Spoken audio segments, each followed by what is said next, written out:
और इस परेशानी के आलम में बहुत से ऐसे लोग भी हैं जो बजाय किसी काम काज करने के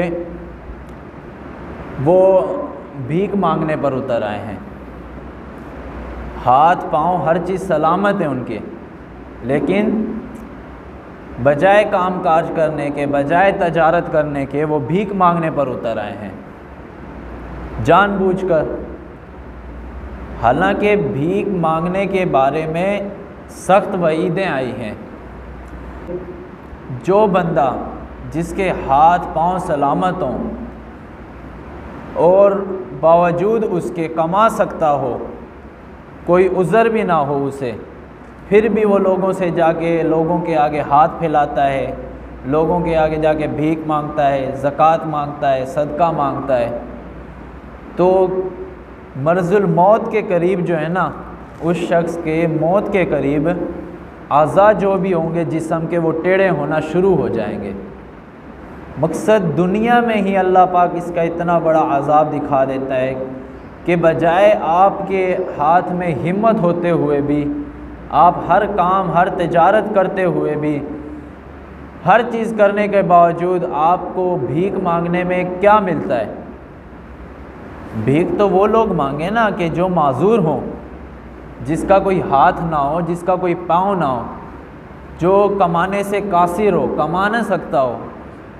फिर मेरे अजीज़ दोस्तों, दूसरे किस्म के बेकारी वो होते हैं जो हकीकी माना यानी वो माजूर होते हैं, कमा नहीं सकते हैं, पाँव से माजूर होते हैं, हाथ से माजूर होते हैं।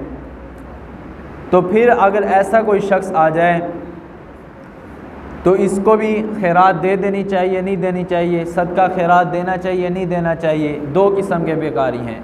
एक तो वो जो सही सलामत हो, बिल्कुल हट्टा गट्टा हो, कमा सकता हो, उसको तो आप खैरात हरगिज़ ना दें। क्यों? क्योंकि वो उनका पेशा बन चुका है, वो उनका कारोबार बन चुका है और उनको इस काम में मज़ा आ चुका है। वो चाहते हैं बस हमें बैठ के जाते हैं और फलां से सवाल करते हैं, सदका मिल जाता है, खैरात मिल जाती है, गुज़र सफ़र हो रहा है, कौन इतनी मेहनत करे, कौन मजदूरी करे। तो कारोबारी हजरात मौजूद हैं, आपके पास भी वो ऐसे किस्म के भिखारी हैं, तो उनको हरगिज़ आप अपने सदकात, खैरात, ज़कात, खैरात कुछ भी ना दें, बल्कि जवाब दे दें। हाँ, एक ऐसे किस्म का फ़कीर आता है जो माजूर है, हकीकतन माजूर है, आप देख भी रहे हैं कि पाँव से माजूर है या हाथ से माजूर है, तो फिर उसको आप ज़कात भी दे सकते हैं, खैरात भी दे सकते हैं, सदका भी दे सकते हैं। अब ये हो गया उसको देने के बारे में। लेकिन बिलफ़र्ज़ कभी कभी इंसान के पास कोई ऐसी चीज़ नहीं होती कि उसको खैरात वगैरह दी जाए या उसकी मदद की जाए। फिर क्या किया जाए? फिर उसके बारे में फ़रमाया गया जो हकीकी किस्म के फ़कीर हो ना, हकीकी किस्म के फ़कीरों को आपने झिड़के नहीं देने।